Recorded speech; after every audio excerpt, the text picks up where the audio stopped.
warahmatullahi wabarakatuh.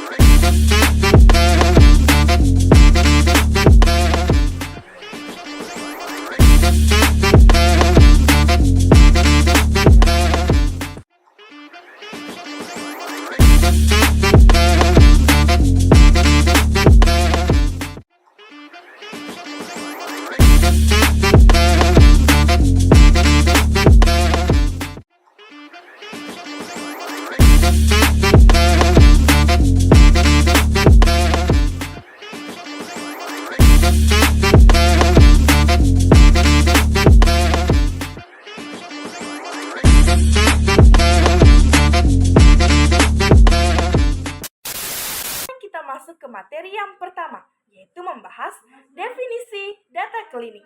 Apa sih itu data cleaning? Data cleaning merupakan langkah penting sebelum analisis data. Proses ini memberikan data dari kesalahan dan ketidakkonsistenan, sehingga hasil analisis lebih akurat dan dapat dipercaya. Saya sebagai pemateri kedua akan membahas tentang missing value atau hilangnya informasi. Pada pembahasan kali ini terdapat 3 sub pembahasan. Yang pertama yaitu konsep dari missing value, yang kedua yaitu penyebab dari missing value, yang ketiga yaitu dampak dari missing value. Baiklah, kita mulai pada pembahasan pertama yaitu konsep dari missing value. Missing value atau kehilangan informasi adalah istilah yang digunakan untuk menggambarkan situasi ketika ada data yang hilang atau tidak tersedia dalam dataset. Ini berarti ada kolom atau baris yang seharusnya memiliki nilai tetapi kosong atau tidak diisi. Misalkan sebuah perusahaan yang mencatat pendapatan bulanan setiap karyawan, jika dalam 1 bulan data pendapatan untuk beberapa karyawan tidak dimasukkan karena alasan tertentu, maka nilai-nilai itu dianggap sebagai missing value. Jadi di tabel akan ada bagian kosong yang mewakili data yang hilang. Baik, pembahasan kedua yaitu penyebab missing value. Adapun penyebab missing value yaitu yang pertama, kesalahan inputan. Maksudnya di sini adalah saat data dimasukkan secara manual, kesalahan seperti salah ketik, lupa mengisi kolom, atau kesalahan saat input bisa menyebabkan adanya missing value. Ini bisa terjadi ketika operator atau pengguna tidak memperhatikan secara detail atau sistem tidak memiliki validasi yang cukup untuk menangkap kesalahan. Yang kedua yaitu data rusak. Data bisa hilang atau tidak terbaca akibat kerusakan file atau perangkat penyimpanan, seperti hard drive yang rusak atau file yang korup. Akibatnya, beberapa bagian data tidak dapat diakses atau hilang sepenuhnya, sehingga menyebabkan missing value dalam dataset. Yang ketiga yaitu proses pengumpulan data yang tidak lengkap. Ketika data dikumpulkan dari berbagai sumber, beberapa informasi mungkin tidak tercatat dengan baik atau tidak tersedia saat itu. Misalnya dalam survei atau kuesioner, beberapa responden tidak memberikan jawaban untuk semua pertanyaan, sehingga mengakibatkan data yang tidak lengkap. Yang keempat yaitu data tidak tersedia. Ada kalanya data memang tidak tersedia atau tidak dapat diakses. Misalnya dalam penelitian yang membutuhkan data dari sumber eksternal, data tertentu mungkin belum dipublikasikan atau tidak relevan untuk kasus tersebut. Hal itu menyebabkan adanya missing value karena tidak ada informasi yang bisa diinput pada dataset tersebut. Baik, pembahasan ketiga yaitu dampak dari missing value. Yang pertama yaitu bias dalam analisis. Kalau ada missing value, analisis kita tidak akurat karena hasilnya tidak mencerminkan situasi yang sebenarnya. Contohnya saat analisis hasil survei, kalau yang tidak mengisi kebanyakan dari kelompok yang tidak punya pandangan berbeda, hasil analisisnya bisa kelihatan seolah semuanya setuju, padahal sebenarnya tidak. Jadi, datanya bisa jadi bias dan bikin kita ambil kesimpulan atau keputusan yang tidak tepat. Data yang hilang bisa membuat hasil analisis tidak seimbang dan tidak mewakili kenyataan. Yang kedua yaitu hasil yang tidak akurat. Missing value dapat mengganggu hasil analisis yang tidak akurat karena algoritma analisis atau model prediksi dijalankan dengan data yang tidak lengkap. Hasil yang dihasilkan bisa jauh dari kenyataan. Misalnya dalam model prediktif yang digunakan untuk memproyeksikan penjualan, data yang hilang dapat menyebabkan proyeksi yang tidak realistis, yang pada gilirannya dapat menyebabkan perusahaan membuat keputusan bisnis yang salah atau tidak tepat. Yang ketiga yaitu kesulitan dalam interpretasi data.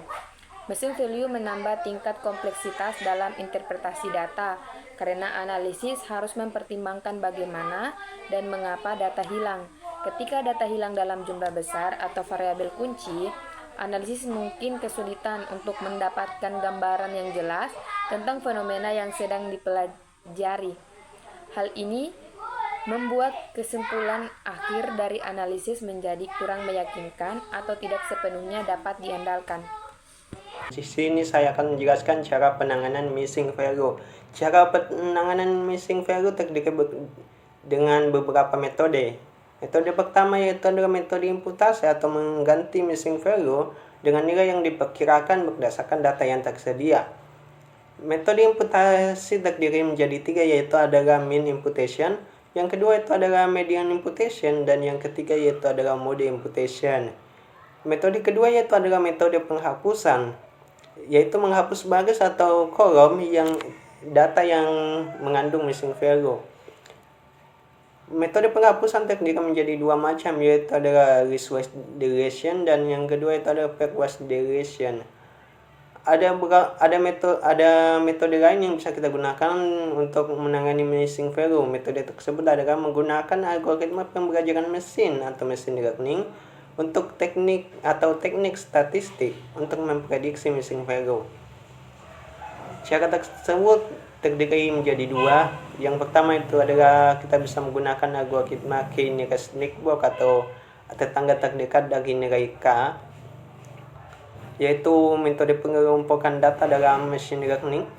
Yang kedua itu adalah expectation maximization. Jadi itu saja cara penanganan missing value, dan terima kasih.